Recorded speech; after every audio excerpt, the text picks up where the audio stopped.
জীবনকে আমরা কতজন কতভাবেই না বিশ্লেষণ করে থাকি, কখনো কখনো জীবনের নানা পরিচয় উপস্থাপন করি, কিন্তু সেই উপস্থাপনায় কেউ কেউ ফেমাসও মনে করি নিজেকে। দর্শক, আমরা বিশ্বাস করতে চাই আপনারা প্রত্যেকেই ফেমাস, প্রত্যেকেই নিজ নিজ কাজে অসাধারণ এবং ফেমাস। বিশ্বাসটা শুধু নিজেকে করতে হবে, আর আমরা আপনার সেই বিশ্বাসের জন্য বারংবার আপনাকে প্রশ্ন করে মনে করিয়ে দিতে চাই, আর ইউ ফেমাস। দর্শক, স্বাগত জানাচ্ছি আর ইউ ফেমাস সিজন 2-তে। আপনাদের সাথে আছি আমি আহমেদ রেজা।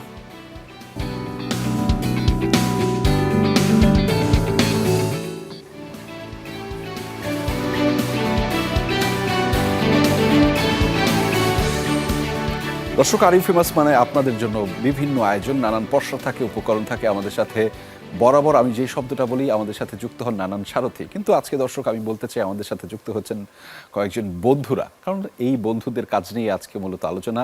বন্ধুরা ঠিক কেন আমাদের সাথে যুক্ত হলো, বন্ধুরা ঠিক কেন আমাদের সাথে আলোচনাটা করতে চায়, এবং আমরা তাদের সাথে কেন অনেক প্রশ্ন জানতে চাই, সব কিছু কিন্তু আপনিও জানতে পারবেন আর ইউ ফেমাসের এই আয়োজন থেকে। একই সাথে টেলিভিশনের পাশাপাশি সামাজিক যোগাযোগ মাধ্যম ফেসবুক এবং ইউটিউবে কিন্তু থাকছে এই আয়োজনটি সরাসরি। ফলে সেখানে আপনার যে কোনো ধরনের মন্তব্য, আপনার যে কোনো ধরনের প্রশ্ন কিন্তু জানতে চাইতে পারেন আমাদের সাথে বন্ধুদের সাথে। ফলে আজকে বন্ধুদের সাথে পরিচিত হয়ে নেই। আমাদের সাথে যে বন্ধুরা, প্রতিদিন আমি যে শব্দটি ব্যবহার করি সারথি, আজকে কিন্তু তার ব্যত্যয় ঘটেছে। আমাদের সাথে যুক্ত রয়েছেন বন্ধুরা। আমি আজকে বন্ধুদের সাথে আপনাদের পরিচয় করিয়ে দিচ্ছি। আমাদের সাথে রয়েছেন বন্ধু সাবরিন আজাদ, অভিনেত্রী। স্বাগত আপনাকে। কেমন আছেন? ভালো আছি, আপনি কেমন আছেন? আমিও ভালো আছি। আপনাদেরকে পেয়ে না ভালো থাকার কোনো উপায় নেই, বিশেষ করে বন্ধুরা যখন যুক্ত হয়। কেন বারবার বন্ধুরা বলছি, একটু পরে বলছি।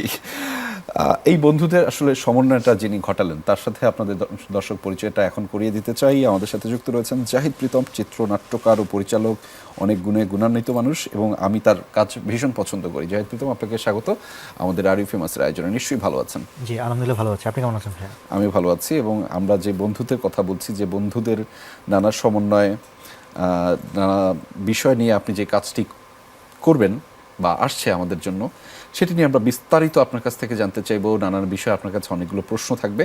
তবে আমাদের আয়োজনে খুব কমন একটি প্রশ্ন থাকে সাবরিন আজাদ, আপনাকে দিয়ে আমি প্রশ্নটা শুরু করতে চাই। সেই প্রশ্নটা হচ্ছে, are you famous? I am not famous. কেন নয়? আমি এখনো নতুন। আমি অভিনয় করছি অনেক দিন ধরে, কিন্তু মানুষের কাছে পৌঁছাচ্ছি বেশি দিন হচ্ছে না। মানে মানুষের কাছে পৌঁছেছি তত বেশি দিন হচ্ছে না। আর এখন যে কাজগুলো করছি, ওই কাজগুলোর মাধ্যমে হয়তো মানুষ আমাকে চিনছেন, কিন্তু ফেমাস হতে পারিনি এখনো পর্যন্ত। কিন্তু আমরা সাবরিন একটা কথা বলেছি, যে কথাটা হচ্ছে যে আমরা বিশ্বাস করি এই পৃথিবীতে প্রত্যেকটা মানুষ অসাধারণ, শুধু তার কাজের মাধ্যমে সেটা নিজেকে বিশ্বাসটা করতে হবে। আপনি কি বিশ্বাস করেন? সাবরিন কি মনে করে যে আচ্ছা, আমি আমার কাজ দ্বারা প্রভাবিত করতে পারি মানুষকে? ধরেন আপনার যখন যে কোনো একটা কাজ যখন কেউ একজন দেখে প্রভাবিত হলো, সে মজা পেল, কাঁদলো, হাসলো, এটা তো আসলে কোনো একটা মানুষের উপরে ইম্প্যাক্ট ফেলে। হ্যাঁ, ফেলে। ফলে সেই কারণে আমি আপনাকে অবশ্যই ধরে নিতে পারি যে আমরা ফেমাসের যে সংজ্ঞায়ন বলছি, ডেফিনেশন বলছি, সেই জায়গা থেকে সাবরিন আজাদ অবশ্যই ফেমাস। এবং তার কাজটা চলমান থাকুক। সেই চলমান থাকায় আমাদের যে বন্ধুরা আরও যুক্ত হবেন। দর্শক, আমাদের সাথে আরও একজন বন্ধু যুক্ত হয়েছেন। আমি আবারও বলছি যে বন্ধু বিশেষায়িতভাবে, এবং যার কাজ আসলে প্রভাবিত করছে আপনাদেরকে, যার কাজ অনুপ্রেরণা দিচ্ছে এবং ভালো লাগা তৈরি করছে আপনাদের সাথে। আমাদের সাথে যুক্ত রয়েছেন আয়েশা খান, অভিনেত্রী। স্বাগত আপনাকে আমাদের আর ইউ ফেমাসের আয়োজনে। নিশ্চয়ই ভালো আছেন? আসসালামু আলাইকুম। জি, আলহামদুলিল্লাহ আমি অনেক ভালো আছি, এবং অনেক দিন পর ফ্রেন্ডজি টিমের দুজন মানুষের সাথে দেখা হয়েছে, so felt happy. Thank you, আপনি আমাদেরকে সময় দিয়েছেন, এবং খুবই তাড়াহুড়ো করে, একটু যানজটের কবলে পড়ে তারপরে হুটহাট করে ঢুকে পড়া। আপনি একটু আপাতত বিশ্রাম নিন, বিশ্রামের কয়েক সেকেন্ড সুযোগ আছে। সেই ফাঁকে আমাদের একটা প্রশ্ন আছে জাহিদ প্রীতম, আপনাকে। আর ইউ ফেমাস? ফেমাস মানে হচ্ছে আমাকে সবাই কতটুকু চেনে, যদি আক্ষরিক অর্থে বলেন। আচ্ছা, হ্যাঁ, আক্ষরিক অর্থে আমি ফেমাস না। কারণ হচ্ছে আমার কিছু দর্শন আছে, আমার কিছু ফিলোসফি আছে, এবং আমার কিছু যেমন আমাকে নিয়ে আজকে যখন পোস্ট দেওয়া হলো সোশ্যাল মিডিয়াতে, আপনাদের পোস্ট আমি দেখছিলাম। সো আমাদেরকে নিয়ে লিখছিল যে চিনি না, হয়তো টিকটকার, বা ওদেরকে আমরা তো কখনো দেখি নাই। এই যে না দেখার ব্যাপারটা, যে সো আমি না সবসময় একটু পিছনে থাকতে পছন্দ করেছি, এবং এমন সবাইকে নিয়ে কাজ করতে চাই যারা আসলে ফেমাস না। আমার চিত্রনাট্য, আমার গল্প, এমন কিছুই মানুষকে আমি দেখাতে চাই, একদম নতুনত্ব, একদম নতুনভাবে কিছু পোর্ট্রে করাতে চাই, এখানে অনেক চ্যালেঞ্জ থাকে। ধরুন আমি ফুটবল খেলা দেখার সময় সবচেয়ে দুর্বল টিমটাকে সাপোর্ট করি সবসময়, বা একদম পিছিয়ে পড়া মানুষটাকে যাকে অনেকেই চিনে না। সো দেখা যাচ্ছে যে এই দর্শনের দিক থেকে আমি হয়তো ফেমাস না, বাট নিজের কাছে যদি বলেন, আপনার যে ভাবানুবোধভাবে আপনি বললেন যে আমরা প্রত্যেকের কাজে নিজের কাছে ফেমাস, Right. আমি সবসময় নিজেকে ফেমাস মনে করি নিজের কাছে, এবং আপনার এই দর্শনে আমি বিলিভ করি। অবশ্যই জাহিদ প্রীতম, সেটি হয়তো আপনি যেটি বলছেন যে আপনাকে হয়তো চেনে না, কিন্তু আমি জানি, আমি বিশ্বাস করতে চাই যে আপনার কাজকে পছন্দ করেননি কয়েকটি কাজ, এরকম মানুষ হয়তো কম আছে, এবং আপনার সেই কাজগুলো আলাদা ভালো লাগা তৈরি করেছে তো অবশ্যই। এবং আপনি যখন জানেন যে লাইট স্ট্যান্ডার্ড, যেটাকে আমরা বলি লাইট স্ট্যান্ড, সেটার উপরে কিন্তু অন্ধকারটাই থাকে, হ্যাঁ, আর লাইট স্ট্যান্ডটা সেটা আসলে সব দিকে আলোকিত করে। ফলে আপনি যদি সেই লাইট হাউস হন কিংবা লাইট স্ট্যান্ড হন, আপনি অন্ধকারে থেকেও আসলে সবাইকে আলোকিত করতে পারেন, এবং আপনার কাজটাই মনে হয় এরকম যে সবাইকে ফেমাস বানানো। আমাদের সাথে আয়শা যুক্ত রয়েছে। Ayesha, are you famous? আপনি একটু আগে পোস্ট দেখছিলাম আপনার সোশ্যাল মিডিয়াতে, আপনি লিখছেন আজকে মনে হয় ফেমাস হয়েই গেলাম। হ্যাঁ, কারণ আমি সবসময় দেখেছি আর ইউ ফেমাস শোতে এমন মানুষরাই আসেন আচ্ছা। যারা অনেক ফেমাস, যারা আচ্ছা। প্রত্যেকের কাছে অনেক পরিচিত, কিন্তু এখানে এই চেয়ারে যে তিনজন আমরা বসে আছি, আমরা তিনজনই আসলে খুব বেশি লাইমলাইটে আসতে কখনোই পছন্দ করিনি। আপনি যদি সাবরিনার কথা বলেন, সাবরিনও কিন্তু ওর কাছে অনেক সুযোগ ছিল, ওর কাছে অনেক স্ক্রিপ্ট এসে জমা পড়েছে, যেখানে চাইলে ও ইউজ করতে পারতো সেই স্ক্রিপ্টগুলোকে, বা বিভিন্ন ধরনের ক্যারেক্টারে নিজেকে ও দর্শকের সামনে আনতেই পারতো, কিন্তু ও সেটার প্রয়োজন কখনো অনুভব করেননি। আচ্ছা। আমি যদি জাহিদ প্রীতম ভাইয়ের কথা বলি, জাহিদ প্রীতম ভাইয়ার প্রথম নাটক, যেই নাটকের গল্প আমরা মোটামুটি এখন সবাই জানি, যে তার গার্লফ্রেন্ডের থেকে তার গার্লফ্রেন্ড তার প্রডিউসার হিসেবে কাজ করেছেন, তো সেই নাটক থেকে যদি আমি শেষ নাটক তিলোত্তমার কথা বলি, এখানে যদি আমি বলি যে তিলোত্তমা কিন্তু অনেক ভিউজ নিয়ে আসেনি, কিন্তু এটা কিন্তু খুবই সুন্দর একটা গল্প, খুব সুন্দর, মানে আমি নিজে ওটা অর্ধেক দেখে পর দেখতে পাইনি, কারণ ওই অর্ধেকটা পর্যন্ত যে এমন একটা ইমোশনের সাগরে জাম্প করতে হয়, আচ্ছা ও মাই গড, আমি এখন এটা দেখলে আমি আমার অন্য কোনো কাজ করতে আমরা পারবো আর ইউ না। ফেমাসের প্রশ্নে ছিলাম। এক্স্যাক্টলি, সো ওখান থেকে আমি বলছি যে আমরা সো এই মানুষটা কখনো চাইনি আসলে যে তাকে ওরকম ভাবে ফেমাস করার জন্য তথাকথিত ট্রেন্ডি কোনো টপিক নিয়ে কাজ করতে। So am I, that's why আমরা একসাথে সবাই মিলে কাজ করতে পেরেছি, এবং একসাথে আই গেস আমরা সবাই আর ইউ ফেমাসের শোতে আসতে পেরেছি। হ্যাঁ। এটা আমাদের জন্য অবশ্যই অনেক ভালো লাগা আয়শা, বাট আমরা বিশ্বাস করতে চাই, আপনি তখন হয়তো আমাদের সাথে স্টুডিওতে যুক্ত হন নাই, আমরা বলেছি যে আমরা বিশ্বাস করি এই পৃথিবীর প্রত্যেকটা মানুষ অসাধারণ তার কাজের মাধ্যমে, একদম। শুধু বিশ্বাসটা নিজেকে করতে হবে, আর সেই বিশ্বাসের জন্য আমি বা আমরা সবাই প্রশ্ন করে জিজ্ঞেস করবি are you famous, are you famous. এটার মানে এটা না যে আপনাকে আমরা প্রশ্নবিদ্ধ করছি, এটার মানে হচ্ছে যে আপনি কাজটা করে যাচ্ছেন তো, কাজটা চালিয়ে যাচ্ছেন তো। সো আমরা আসলে রূপক অর্থের রূপকভাবে বলছি। তবে আমরা প্রতিদিন, আমি এই শোটা শুরু করি যে আমাদের সাথে যুক্ত হয়েছেন কয়েকজন সারথি, আজকে শুধুমাত্র আমি বলেছি প্রথমবারের মতো যে আমাদের সাথে যুক্ত হয়েছেন কয়েকজন বন্ধু। এবং জাহিদ প্রথম আপনাকে দিয়ে শুরুটা করতে চাই যে আর কয়েকটা দিন পরেই সেই বন্ধুদের নিয়ে একটি কাজ আপনার আসছে, ওয়েব সিরিজ বলছেন আপনি সেটি, এবং সেটির বিস্তারিত যদি আপনি আমাদেরকে একটু জানাতেন। যদি ফ্রেন্ডসি কথা বলেন, জি। তাহলে ফ্রেন্ডসি বের হয়ে গেছে নভেম্বর 20 তারিখে। জি আচ্ছা, এটা হচ্ছে বিঞ্জের ওটিটিতে দেখা যাচ্ছে। জি। তো চলে আসার পর থেকে কাজটি নিয়ে অনেক বেশি আলোচিত হচ্ছে, সবাই খুব ভিন্ন ধরনের একটা কাজ দেখতে পেরেছে। এটা তো যারা দেখছে তারা সবাই বন্ধুত্বের নতুন সংজ্ঞা পেয়েছে। এটা এটা এটা দেখে আমার ভালো লাগছে যে বন্ধুত্বকে নতুনভাবে করছে আর কি। সো দেখা যাচ্ছে যে আমি আসলে বন্ধুত্বের গল্প তো অনেক দেখা হয়েছে আমাদের, দেখা যাচ্ছে যে বন্ধুত্বের জন্য কি বলে, বন্ধুদের মধ্যে ঝগড়াঝাটি, তারপর হচ্ছে বন্ধুদের মধ্যে অনেক খুনসুটি চলে। সো আমি এগুলোকে বাদ দিয়ে আমি দেখালাম যে বন্ধুরা আসলে কি কি আমাদের জীবনে যে চলার পথে যে প্রবলেমগুলি ফেস করতে হয়, বন্ধুরা কিভাবে আমাদেরকে আসলে সাপোর্ট দিতে পারে, শুধুমাত্র বন্ধুরাই কিভাবে আপনাদেরকে কি বলে যে কোনো বিপদ থেকে আপনাদেরকে উদ্ধার করতে পারে। সো আমার কাছে মনে হয় যে বন্ধু টার্মটা আমার খুব পছন্দের। আচ্ছা। যেমন আল্লাহ সবসময় তার নবীকে বন্ধু বলেছেন। তো বন্ধু খুবই পবিত্র একটা জিনিস, বন্ধুত্ব সবাই বন্ধু হতে পারে না, আর আমার কাছে মনে হয় যে শুদ্ধ বন্ধুত্বটা প্রয়োজন। তো ফ্রেন্ডজিটাই ছিল হচ্ছে পুরো শুদ্ধ প্রেমের গল্প, শুদ্ধ বন্ধুত্বের গল্প। গল্প। হ্যাঁ, সো বন্ধুত্বটাই বেশি, এরপর বন্ধুত্বের জীবনে চড়াই উতরাই তো আছেই, এবং বন্ধুদেরকে নিয়েই আমি ফ্রেন্ডসিটা দেখাতে চেয়েছিলাম যে একটা ক্যারেক্টার বিল্ড আপ শো, এবং ফ্রেন্ডসের সিজন 2-তে হয়তো এই বন্ধুত্ব নিয়ে আরও এগিয়ে যাবো আর কি। আমি মনে হয় আপনাকে একটা ভুল তথ্য দিয়ে শুরুটা করেছিলাম, হ্যাঁ। যেটি হচ্ছে যে মানে আসছে বা এরকম বিষয়টা আমি বলার জন্য ভুল বলে ফেলেছি, আমি সেজন্য আন্তরিকভাবে দুঃখিত। কিন্তু ব্যাপারটা এরকম না যে আমি জানতাম না, কিন্তু বলতে বলতে ভুল বলে ফেলেছি। আমি যেটি আপনার কাছে জানতে চাই, বন্ধুদের মধ্যে বেশ কিছু ঝগড়া হয়, আমি একটু আয়েশা খানের কাছ থেকে যে রিয়েল বন্ধুত্বের যে ঝগড়াটা সেইটা কেমন সেটা একটু জানতে চাই। আমার প্রথম কথা, বন্ধু অনেক কম। আমার মনে হয় আচ্ছা। আমার ফ্রেন্ড লাক খুবই বাজে। আচ্ছা। তার জন্য আমি যেটা করি, সবার সাথে আমি বন্ধুত্বপূর্ণ সম্পর্ক মেনটেন করার চেষ্টা করি, এবং এটা খুবই থাকে না যে জেনে বুঝে আমি করি এটা। যেমন আজকের কথাই যদি বলি, আমি আস্তে আস্তে আমার ইয়ারিংস ফেলে এসেছিলাম। সো আমি আস্তে আস্তে আমি সাবমিন করলাম, সাবমিন প্লিজ আমার জন্য ইয়ারিংস নিয়ে আসো। সো আমাদের মধ্যে আসলে এতটুকু বন্ধুত্বপূর্ণ সম্পর্ক আছে দেখে কিন্তু ওকে আমি এটা বলতে পেরেছি, বা ও কোনো একটা ইনফরমেশন জানতে হলে আমাকেও বলতে পারে, বিকজ অফ আমাদের মধ্যে ওরকম একটা সম্পর্ক রয়ে গেছে। সো অ্যাকচুয়ালি আপনি যেটা বলছেন যে বন্ধু হলে যে ঝগড়া বা বিবাদ, আমি না সেটা কখনো ফেসই করিনি আমার আচ্ছা। লাইফে, টু বি অনেস্ট।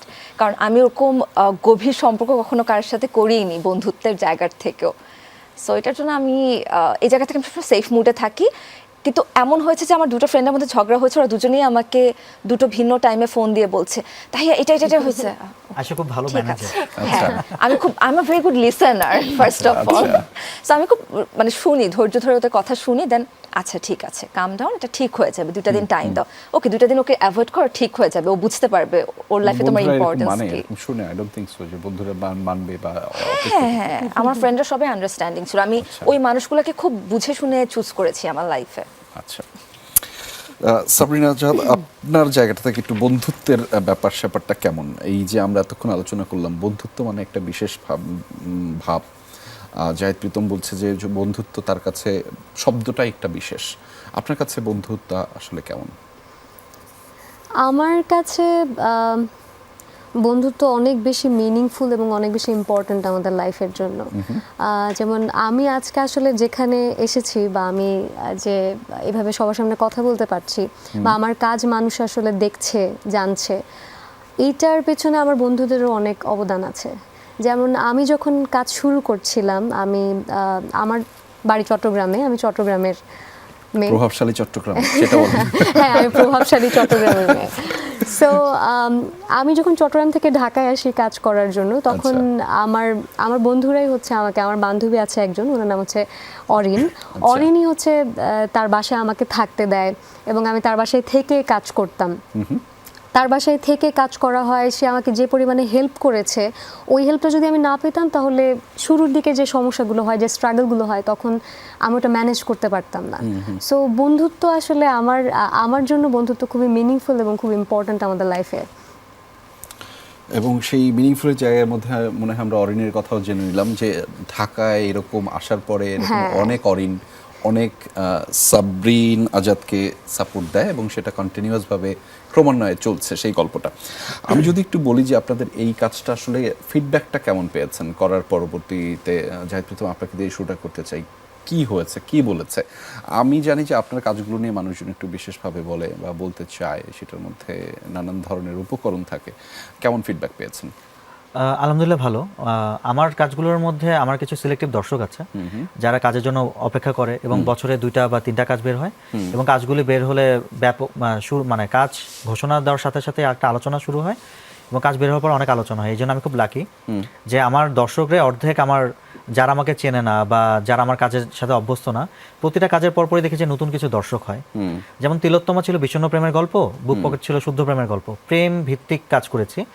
হঠাৎ করে বন্ধুত্ব যখন শিফট করেছি, আমি এখন দেখলাম যে আমাকে 13-14 বছরের ছেলেমেয়েরা নক দিচ্ছে, এবং তারা বলছে ভাইয়া বন্ধুত্ব নিয়ে যে গভীর যে একটা ভাবনা ছিল, এই গল্পটা থেকে আমি বুঝতে পেরেছি।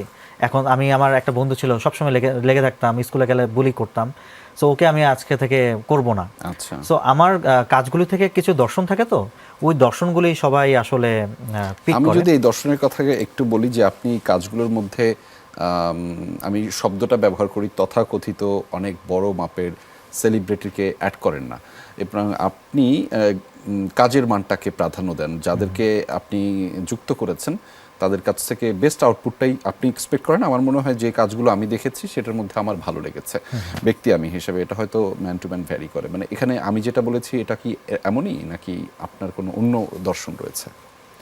আমার দর্শনের ক্ষেত্রে কি, মানে আমি এমন কিছু গল্প বলতে যাচ্ছি যেগুলো নতুন। এখন দেখা যাচ্ছে যে তথাকথিত সেলিব্রিটি বলতে আমার কাছে না, মানে সেলিব্রিটি বলে কোনো ওয়ার্ড নাই। আচ্ছা, আমার কাছে মনে হচ্ছে যে আমার গল্পটাই হচ্ছে কিং। ওকে। সো গল্পটাকে কিং মনে করে আমার গল্পটাকে যারা বেশি প্রাধান্য দিচ্ছে বা যাদেরকে নিয়ে ধরেন আমি যুদ্ধ করতে নামতে পারবো, আমি তাদেরকে সিলেক্ট করি। দেখা যাচ্ছে আমি অনেক বড় একজন সেলিব্রিটির কাছে গেলাম, গল্পটা শেয়ার করলাম, ভাইয়া চেষ্টা করলো যে আচ্ছা তুমি এটা না করে এটা করতে পারো, ঠিক তখনই আমি এক স্টেপ ব্যাক করি।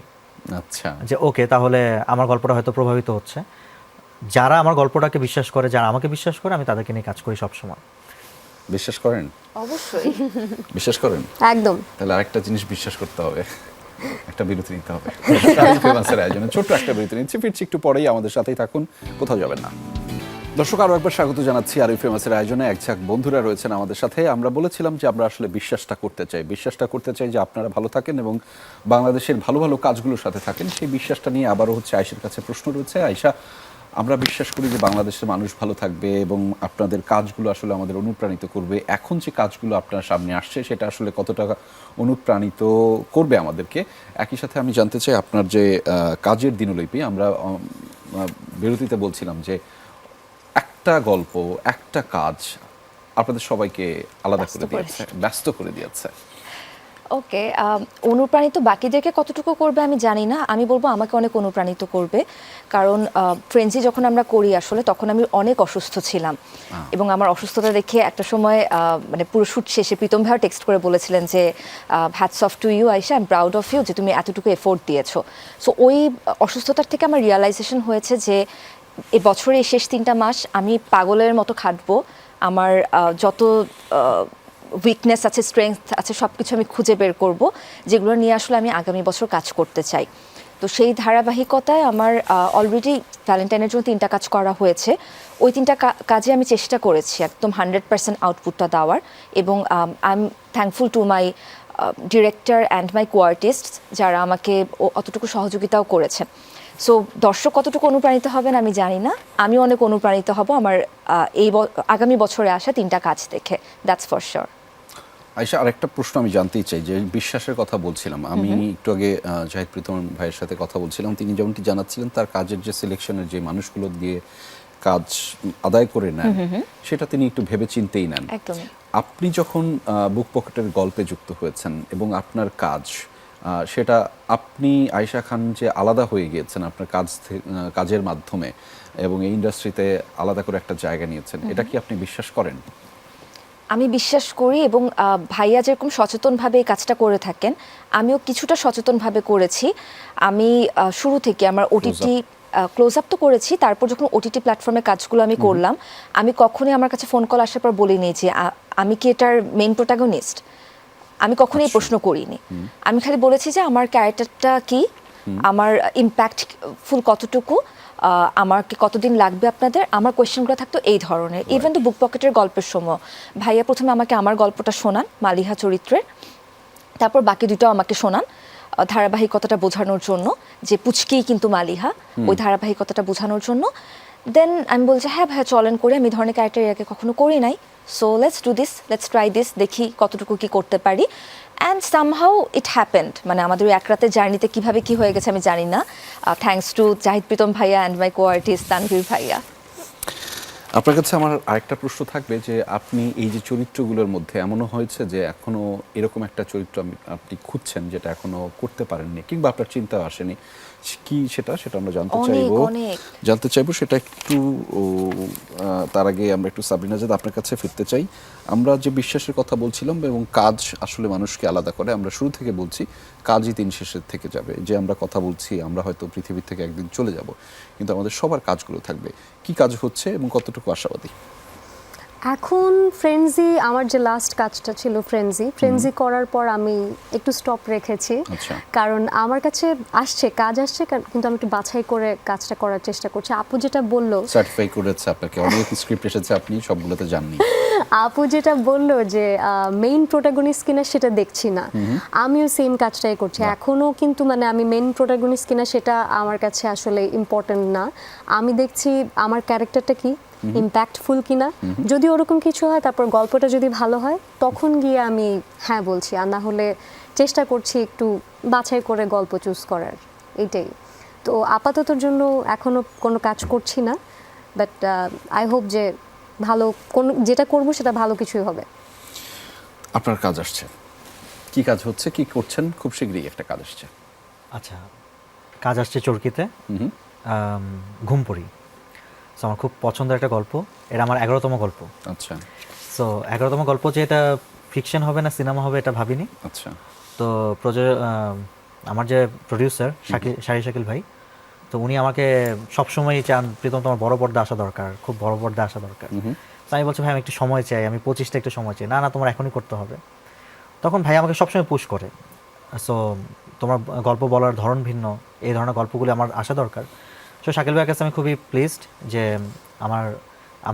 আমি খুবই অলস, গল্প আমি খুব সময় নিয়ে গল্প লিখি, কিন্তু ভাই আমাকে বলছে না, পরপর কাজ করতে হবে, তোমার গল্পগুলিকে পড়ে থাকলে হবে না। সো আমাকে খুব পুশ করে বললো যে তোমার 11তম গল্পটা আমাকে দাও। সো আকাশপ্রিয়া অথবা ঘুমপুরি গল্প ছিল গল্পের নাম। সো গল্পটা চরকি থেকে শুরু করে আলফা এর টিম এত পছন্দ করলো, SBF, যে ওরা বললো যে আচ্ছা এটা সিনেমা হতে পারে, আচ্ছা। এটা ওয়াই নট সিনেমা। মানে বললাম না ভাই সিনেমা না, আপাতত আমি একটু OTT-তেই থাকতে চাই, আমার প্রথম সিনেমার গল্প আমি একটু অন্যভাবে ভাবতে চাই। তখন বলো যে ওকে তাহলে চলো আমরা এটা করি। এটা প্রায় আগস্ট সেপ্টেম্বর থেকে কথা হয়ে আসছিল, এবং এই যে কিছুদিন আগে মানে কালকেই মনে হয় ঘোষণা আসলো চরকি থেকে। কিন্তু আয়েশা আর সাবরিন নাই কেন? ওই যে আমি বললাম যে আমার গল্পটা আসলে নির্ভর করে যে আমার গল্প আমাকে সাজেস্ট করে যে তুমি কাকে নিবে। আচ্ছা। যদি আমি তাকে না পাই তাহলে আমার কোনো আফসোস থাকে না, আমি পরবর্তী মুখ খোঁজার চেষ্টা করি। আর আমি একটা জিনিস অ্যাড করতে চাই, বুক পকেটের গল্প কিন্তু আমার জন্য একটা এক্সপিরিয়েন্স ছিল। আচ্ছা। আমি অনেক হোঁচট খেয়েছি, আমি প্রায় 22 জন চরিত্রের কাছে গিয়েছি, যে প্যারালাল স্ক্রিন শেয়ার করতে হবে, প্যারালালভাবে গল্পটা আছে, আগাতে হবে। হ্যাঁ। তোমাদের 6 জনকে একসাথে আমি এখানে করতে চাই। কিন্তু আমাকে আমি খুব আপসেট ছিলাম যে অনেকেই বলেছে যে ও থাকলে আমি করব না, বা আমাকে সিঙ্গেলভাবে করতে পারলে করো। তখন আমি একটা ভাবলাম যে ইন্ডাস্ট্রিকে চেঞ্জ করা দরকার, যেটা এখন বাইরের দেশের শুরু হয়েছে, যে প্যারালাল স্ক্রিন শেয়ার করতেছে এবং সবাই মিলে কাজটাকে জমিয়ে তোলে। সো আমি এটা বলতে পারি ইন্ডাস্ট্রিকে আমি এমন কিছু তরুণ মুখ দিয়েছি বা তরুণীকে দিয়েছি যাদের মধ্যে কোনো হিংসা নেই, যাদের মধ্যে গল্পটা বোঝার ক্ষমতা আছে, এবং এজন্যই ওরা কাজ কম করছে, এবং ওদের কাজ নিয়ে আমি খুব প্রাউড ফিল করি যে ওদের স্ক্রিপ্ট সিলেকশনগুলো খুব ভালো, খুব চমৎকার। মীর রাব্বি ভাই তাদের একজন, একদম। তানভীর ভাইও খুব ভালো করে কাজ করছেন, এবং তিলোত্তমার যে নায়িকা বন্নি, আমার গল্প তো নায়ক নায়িকা বলে কিছু নেই। তো তিলোত্তমা এখন পর্যন্ত 29টা স্ক্রিপ্ট ক্যান্সেল করেছে, যে ভাইয়া আমি তিলোত্তমার পরে এমন কিছু করতে চাই যেটা তিলোত্তমাকে ছাড়া যাবে বা এই স্ট্যান্ডার্ডটা হবে। সো সবাই অপেক্ষা করছে ভালো গল্পের জন্য। গল্পটা বাছাই করার ক্ষেত্রে বা গল্পটাকে একটু ভিন্নতা দেওয়ার ক্ষেত্রে কি করেন জাহিদ প্রীতম? মানে কেন ভালো লাগে? ছোট করে যদি। আমি সবসময় সত্য বলি। মানে এই ঘটনাগুলো আমি যদি বলি, একটা ঘটনা বুক পকেটের গল্পের কোনো একটা, আমি বুক পকেটের গল্পটা বেশি বলছি কারণ আমার কাজটা এত ভালো লেগেছে। এর মধ্যে কোনো ঘটনা কি আপনার জীবনের বা আপনি দেখেছেন? প্রতিটা ঘটনাই আমার জীবনের সাথে মিলে যায়, এবং আমি এই জন্যই বললাম সত্য বলি। আচ্ছা। আমার জীবন থেকে আমি গল্পগুলোকে কালেক্ট করি, যেটা অন্যদের সাথে মিলে না। ইভেন ঘুমপুরিটাও কিন্তু আমার জীবনের সাথে ঘটে যাওয়া। আমি হাসপাতালে ছিলাম বেশ কিছুদিন আম্মুকে নিয়ে, আম্মুর টিউমার হয়েছিল, তখন আমি হাসপাতালে বসে গল্পটা লিখেছি, এবং এটা সত্য কাহিনী। আচ্ছা। সো ঘুমপুরি দেখলে আপনারা খুব এনজয় করবেন আমি জানি। আর বুক পকেটের গল্পে বলতে চাচ্ছি, নবনী যে ক্যারেক্টারটা, ইন্টারেস্টিং ক্যারেক্টার, যে ক্যান্সার পেশেন্ট থাকে। আমি অনেক বাসে চড়ি, সো আমার পাশের সিটে বসেছিলেন একজন বৃদ্ধ। সো উনি হাত কাঁপছে, ওনার মোবাইল, উনি কাঁপছে কেন জানি। তো উনি আমাকে বললো একটা নাম্বার ডায়াল করে দিতে। আমি তাকে নাম্বার ডায়াল করলাম, সে তার মেয়েকে ফোন দিছে, এবং সে তার মেয়েকে বলতেছে যে রিপোর্ট তো মনে হয় ভালো আসে নাই, আমার তো মনে হয় ক্যান্সার না কি হয়েছে, ডাক্তারের কথা তো বুঝি না। পর আমাকে রিপোর্টটা দেওয়ার পর আমি দেখলাম যে আমি যে টার্মটা দেওয়া হচ্ছে আমি এটা বুঝি না। পর আমি হচ্ছে গুগলে স্ক্যান লেন্স শেয়ারের মাধ্যমে দেখলাম যে এটা হচ্ছে ক্যান্সার এবং 4th স্টেজ। এবং এখান থেকে আমি হচ্ছে নবনী গল্পটা পেলাম, ওসি মাহফুজের গল্পটা। সো আমি যখন গল্পটা বারবার তার মুখটা যখন আমার আসতেছিল তখন এটা জীবন্ত হয়ে উঠছে ক্যারেক্টারটা। এবং আমার মনে হলো যে আমি তাকে এই কথাগুলি বলতে পারি নাই, কারণ আমরা খুব লাজুক হই, আমরা পাশের সিটে বসা থাকা মানুষকে অনেক কিছু মেসেজ দিতে পারি নাই, এটা আমি আমার গল্পের মাধ্যমে দিয়েছি। বাহ, আমি খুব মানে আপনার কথাগুলো শুনে অনুপ্রাণিত হচ্ছি, মানে এত ইতিবাচকভাবেও ভাবতে পারে। এবং আমি খুবই সরি যে আপনি যেই অভিজ্ঞতাটা শেয়ার করলেন যে আমাদের ইন্ডাস্ট্রির আমাদেরই পরিচিত কেউ কেউ এখনও এমনভাবে ভাবে, বাট তাদের এটা অবশ্যই পরিবর্তন করা উচিত। আয়েশা, আমি একটা আপনার কোট শোনাই, মানে আপনার কি কথা আমি যেটা পত্রিকায় পড়েছি সেটি আপনাকে আমি উঠিয়ে নিয়ে এসেছি আলাদা করে, যে যেহেতু এই যে ইতিবাচক বার্তার কথা বললাম সেই জন্যই এটা বলছি যে শুধু বই পড়লেই হয় না, ব্যবহারিক ক্লাসও জরুরি। আমি যত বেশি নির্মাতা ও শিল্পীর সঙ্গে কাজ করব তত বেশি শিখতে পারবো, জানতে পারবো, নতুনভাবে নিজেকে আবিষ্কার করতে পারবো। এই তাগিদ থেকেই নাটকে নিয়মিত হয়েছে। এই কথা তো আপনারই? একদমই। আচ্ছা, এই যে কথার সাথে এবং জাহিদ প্রীতম একটু আগে বললো যে আমাদেরই কেউ না কেউ এই যে এ থাকলে এ কাজ করতে পারবে না, এরকম ব্যাপার আপনার সাথে হয়নি? আমি শুনেছি যে আমাকে ফোন দিয়ে বলেছে যে আয়শা তোমাদের দুজনের মধ্যে কোনো ঝামেলা আছে? আমি বলছি না তো। ও আচ্ছা, না কাজটা তাহলে বোধহয় হচ্ছে না। So okay fine, take her. Because of আমি কখনো ওই অপশনের মধ্যে যেতেই চাই না যেখানে কাজের থেকে প্রায়োরিটিটা আসলে ব্যক্তিগত সম্পর্কের জায়গার থেকে দেয়া হয় বা ব্যক্তিগত পছন্দ অপছন্দের জায়গার থেকে দেয়া হয়। ইনফ্যাক্ট বুক পকেটের গল্পটা আমি প্রায় এখন বলি, একটু দুষ্টামি করেই বলি বা আফসোস থেকেই বলি যে আমাকে কিন্তু মালিহা চরিত্রের জন্য ভাইয়া সিলেক্ট করেন নাই। ভাইয়া কিন্তু যখন আমাকে ভাইয়া ভেবেছিলেন বুক পকেটের গল্পে নেবেন, তখন সেখানে অন্য দুটো চরিত্রের জন্য অন্য দুজন কাস্ট ছিল, বাট সেখানেও তাদের স্কেজুল পাওয়া যাচ্ছিল না, আর এই ধরনের কোনো একটা ইস্যু থাকার কারণে কিন্তু হয়নি। বাট আলহামদুলিল্লাহ যে হয়নি, কারণ যে তিনজনকে ভাইয়া তিনটা ক্যারেক্টারের জন্য দিয়েছে, মেঘলা, নবনী এবং Maliha, we all did very good. আমরা সবাই সব জায়গা থেকে অ্যাপ্রিসিয়েট হয়েছি। আমরা একটা কাজের মাধ্যমে সবাই আরও 10টা কাজ করার সুযোগ পেয়েছি। সো এই ধরনের জটিলতা না আমার কাছে অ্যাকচুয়ালি আমি গায়ে মাখাই না, উল্টা আমাকে এমনও হয়েছে যে ডিরেক্টর আমাকে ফোন দিয়ে বলছে আয়শা এখানে তো 2টা মেয়ে ক্যারেক্টার আছে, বলো তো কাকে নেওয়া যায়? ভাই ওকে নিয়ে দেখতে পারেন, ভাই ওকে নেন, তাকে নেন। আমি উল্টারও সাজেস্ট করি। ইভেন তো গতকালকেই একজন নির্মাতার সেটে কথা হচ্ছিল একটা নতুন কাজ নিয়ে, আমি একটু পরে উচ্ছ্বসিত হয়ে বলছিলাম যে ভাইয়া এই আপুটাকে নেন, ভাইয়া ওই আপুটাকে নেন, ভাইয়া ওকে নেন, তাকে নেন। আমার কাছে মনে হচ্ছে এই ক্যারেক্টারটা উনি ভালো প্লে করতে পারবেন। সো আমার কাছে না এইটারও ভালো লাগে যে একটা ক্যারেক্টার, একটা স্ক্রিপ্ট যখন আমি পড়ছি তখন যেই একটা ক্যারেক্টার যার সাথে আমাকে কানেক্ট করিয়ে দেয় আমার তার নামটা সাজেস্ট করতে ভালো লাগে, এবং আমার মনে হয় যে আই উইশ এই মানুষটা এটা প্লে করতে পারতেন, তাহলে হয়তোবা আরেকটু বেটার হতো পারফরমেন্সটা। চরিত্রটা আমি জানতে চাই যে কোন চরিত্রটা করতে ইচ্ছা হয় এখনো, এবং আপনার কথার প্রেক্ষিতে আরেকটা প্রশ্ন আমার মনের মধ্যে জেগেছে, সেটি হচ্ছে পরিচালক হওয়ার ইচ্ছা আছে? না, আমি খুব ভালো কাস্টিং ডিরেক্টর হতে পারবো আমার কাছে মনে হয়, কারণ এটা প্রীতম ভাইকে মাঝে মাঝে আমি সাজেস্ট করি। প্রীতম ভাই বলে আসলে তো ওনার কথা কেন মাথা আসে না। Thank you Ayesha. চরিত্রের ব্যাপারটা, চরিত্র অনেকগুলো আছে আসলে, এটা তো দুইটা শুনতে চাই। এটা বলাটা টাফ আসলে। আমি সবসময় না এমন ধরনের চরিত্র নিয়ে কাজ করতে চাই যেগুলোকে হয়তোবা খুব বেশি বডিলি মুভমেন্ট করতে হবে না, হয়তোবা তাদের facial expression would be enough to play the character, to pull off the character. অথবা এমন কোনো ক্যারেক্টারও হতে পারে যার মনস্তাত্ত্বিক জার্নির ডেপথটা আসলে অনেক বেশি। তো এটার জন্য আমার কাছে মনে হয় যে এই ধরনের ক্যারেক্টারগুলো প্লে করতে গেলে আমাকে আসলে অভিনয় আরেকটু ম্যাচিওর হতে হবে। আমি এখন অনেক ইম্যাচিওর আছি অভিনয়। অবশ্যই, প্লিজ ভাইয়া। আচ্ছা, ও যেটা বলছে আমি ওকে আমার স্ক্রিপ্টটা দিয়েছিলাম ঘুমপুরির। জি, ঘুমপুরির এই গল্পটা আমরা শুনবো, তবে আমাদের সময়টা এখন একটু ম্যাচিওর হয়েছে যে একটা বিরতি নিতে হবে। আয়েশা ম্যাচিওর এখনো অভিনয় না হলেও আমাদের সময়টা ম্যাচিওর হয়ে গেছে। বিরতির জন্য আমরা একটা ছোট্ট বিরতি নিয়ে ফিরবো। আর এই ফেমাসের আয়োজনে যাবেন না, কোথাও থাকবেন আমাদের সাথেই। দর্শক স্বাগত জানাচ্ছি আর ফেমাসের আয়োজনে। আরও একবার আমাদের সাথে বন্ধুরা রয়েছেন যাদের সাথে গল্প হচ্ছে, আড্ডা হচ্ছে, গান হলে মন্দ হতো না। আমরা নিশ্চয়ই সেই রিকোয়েস্টটা আয়েশার কাছে রাখবো। তবে তার আগে আমাদের যে পর্বগুলো থাকে, অর্থাৎ মিথ্যা বলার পর্ব, তোমাকে জানানোর পর্ব, সেটি সেরে নেই ঝটপট। তবে তার আগে আমি ছোট করে যে গল্পটা শুনছিলাম, জাহিদ প্রীতম আপনি বলছিলেন আয়েশার ব্যাপারে, সেটা একটু যদি জানাতেন। ও আচ্ছা, তো আয়েশাকে আমি আফসোসি বলে ডাকি ফ্রেন্ডজির পর থেকে। আচ্ছা, আফসোসি। আফসোসি, হ্যাঁ। তো একসাথে কাজ করতে গেলে আমি আমার আবার সব কাস্টিংদের সাথে খুব মানে বন্ধুত্বপূর্ণ সম্পর্ক। আমি কোনো গল্প করলে ওই গল্পটা আমি সবাইকে শোনাই এবং ওদের একটা পার্সপেক্টিভ কেমন বা দর্শন কেমন হলো গল্পটা রিভিউ নেই। তো আয়েশাকে আমি 3টা না 4টা গল্প শুনিয়েছি। প্রত্যেকটা চরিত্রই ও আফসোস করতেছে, ইস ভাই আমি এটা যদি করতে পারতাম, এটা আমি যদি করতে পারতাম।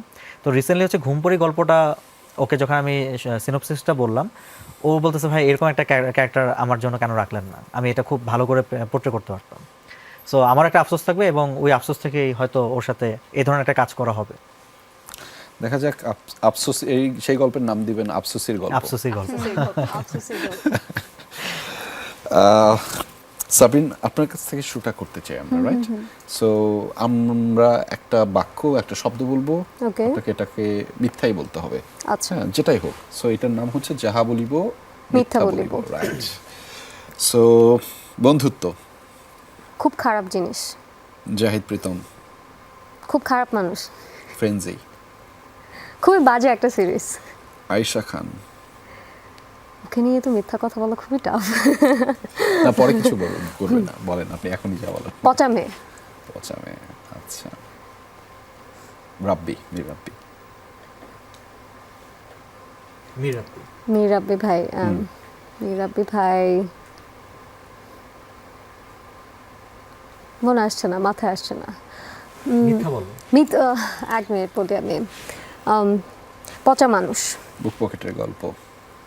খুবই খারাপ একটা প্রজেক্ট, খুবই ভালো লাগেনি দেখতে একদমই। ওটিটি।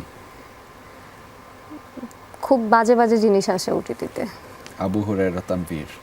বাজে অ্যাক্টর। সিনেমা। পচা জিনিস দেখতে হয় না, দেখলে খারাপ হয়ে যায়। সাবরিন আজাদ।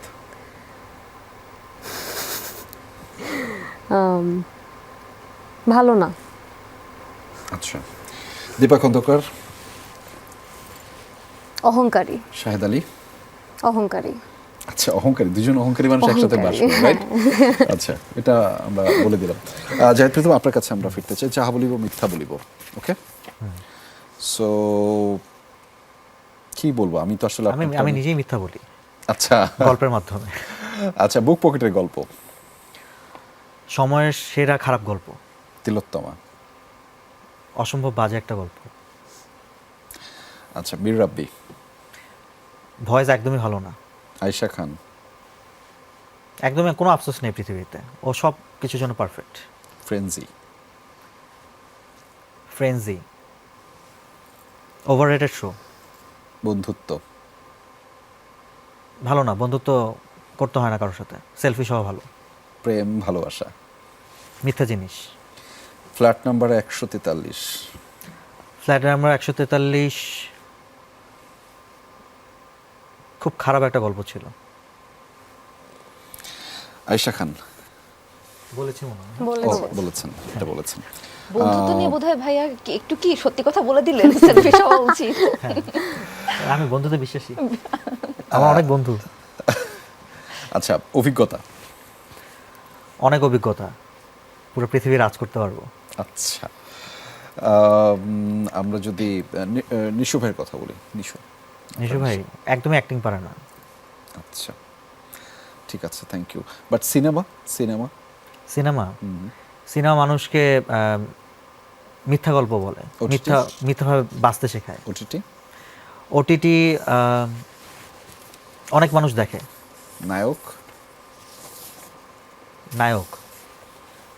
নায়করা খুব ভালো হয়। পরিচালকরা সবসময় সত্যবাদী। আচ্ছা, আয়েশা খান, ফিরতে চাই আপনার কাছে। একটা প্রশ্ন আমি যখন গুগলে করেছি, সেই প্রশ্নটা আমি করেছি, এখানে পেয়েছি। প্রশ্নটা আমি হুবহু নিয়ে এসেছি, এখানে লেখা আছে। প্রেমে পড়েছেন? না। মিথ্যা, তার মানে পড়েছেন। ও আচ্ছা, আপনি এই প্রশ্নটা করলেন, sorry. I thought okay sorry.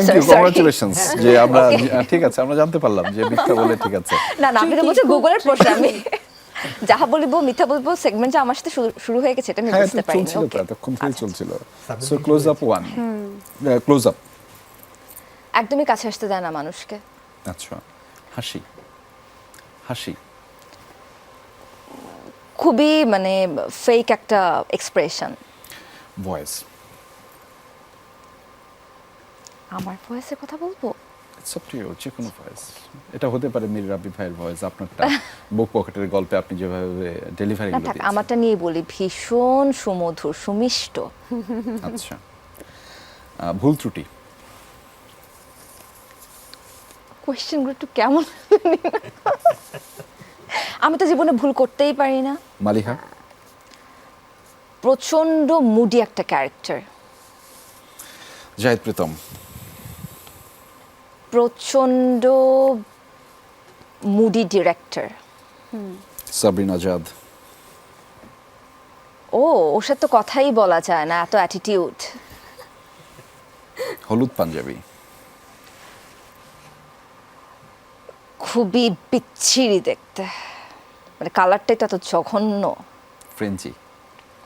এটা আবার কোনো ওয়েব সিরিজ হলো? খুবই বাজে, বুক পকেটের গল্প। খুবই পচা নাটক। আয়েশা খান। ভীষণ ফেক একটা মানুষ। থ্যাংক ইউ আমাদের সাথে যুক্ত হওয়ার জন্য। আমরা নতুন একটা তথ্য পেলাম আয়েশা খানের কাছ থেকে শুধুমাত্র। তবে আমাদের আরও পর্ব রয়েছে, সেটি হচ্ছে তোমাকে জানাতে, এবং সেটি হচ্ছে আমাদের অতিথিরা চিঠি লিখবেন যে পৃথিবীর যে কোনো ব্যক্তি এবং বস্তুর উদ্দেশ্যে। সাবরিন আজাদ, আপনার চিঠিটা কি আমি লিখেছেন? এখনো লিখতে পারিনি, ওনারা দুজন লিখেছে। ও আচ্ছা, তাহলে এক বাক্যে একটা কোনো আপনি লিখতে থাকেন, আমরা শুনে আসি। জাহিদ প্রীতম এক বাক্যের একটা চিঠি লিখে ফেলেন। জি, আমি জাহিদ প্রীতমের চিঠিটা শুনি। আচ্ছা, মানুষ অপেক্ষায় বাঁচে, অপেক্ষা বাঁচে আশায়। আমি আশায় আছি, বাবা তোমায় দেখবো বলে, প্রিয় বাবা। ওকে, আমার কাগজটা ভুলবশত আমি ওখানেই রেখে দিয়েছি। আচ্ছা। একদম শেষের কাগজটা, একদম শেষে? একদম শেষের কাগজটা। হ্যাঁ হ্যাঁ হ্যাঁ, পেয়েছি। আরে হাতের লেখা তো সুন্দর। অনেক সুন্দর। ওদের কলমটা একটু কেমন জানি, নাচতে না জানলে উঠান বাঁকা আর কি। একদম। আচ্ছা, উৎসর্গ কাকে সেটা আমি বললাম না। ঘরে ফেরার পর একটা উষ্ণ অভ্যর্থনা অনেক জরুরি। সেই উষ্ণ অভ্যর্থনা পাওয়ার অপেক্ষায় বছরের পর বছর পার করছি। হয়তোবা একদিন সারাদিনের ব্যস্ততা শেষে নিজ হাতে চাবি দিয়ে দরজা খোলার পর একটা সুন্দর হাসি, একটা উষ্ণ অভ্যর্থনা আর কোমল স্বর শুনতে পারবো। এত গভীর কেন আয়েশা? আমরা কি এক বাক্যের চিঠিটা শুনতে পারবো? আমাদের হাতে হ্যাঁ, একদম হ্যাঁ, কম সময় নেই। আমরা কি অবশ্যই, আয়েশার একদম গান- এক বাক্যেরই। আমরা আয়েশার গান শুনতে শুনতে আমাদের আয়োজন শেষ করবো। আমি ওকে, তো গান গাইতে পারি না, গান ঠিক গাইতে আছে। পারি সাবরিন আজাদ। আপনি সব ঠিক আছে। ইনফরমেশন দেখি মিক্স করে এক ফেলছেন। বাক্যের। তোমাকে ধন্যবাদ এভাবে পাশে থাকার জন্য। মানে খুব শর্ট বার smart. Thank you so much আমাদের সাথে যুক্ত হওয়ার জন্য। এক বাক্যে যদি দর্শকদের উদ্দেশ্যে কিছু বলতে চান, সাবরিন আজাদ। ওকে, আপনারা যারা এখনো ফ্রেন্ডসই দেখেননি, দেখুন, আমাদের জানান কেমন লেগেছে। অনেকে দেখে ফেলেছে, আমাদেরকে জানিয়েছে, বাট যারা এখনো দেখেননি দেখুন এবং জানান আমাদেরকে কেমন লেগেছে। আমার মতো যারা দেখেনি তাড়াতাড়ি দেখে ফেলেন। জাহিদ প্রীতম। ফ্রেন্ডসই তো দেখেছেন। এখন আমার ভ্যালেন্টাইনটা একটু অন্যভাবে রাঙাতে চাই, ঘুমপুরির মাধ্যমে। ঘুমপুরি হচ্ছে সেই গল্প যে আপনাদের ঘুম কেড়ে নেবে ইনশাল্লাহ। আমরা আজকে ঘুমপুরি নিয়ে কম কথা বলেছি, কারণ হচ্ছে যে সব কিছু প্রকাশ করতে নেই। আয়েশা খান।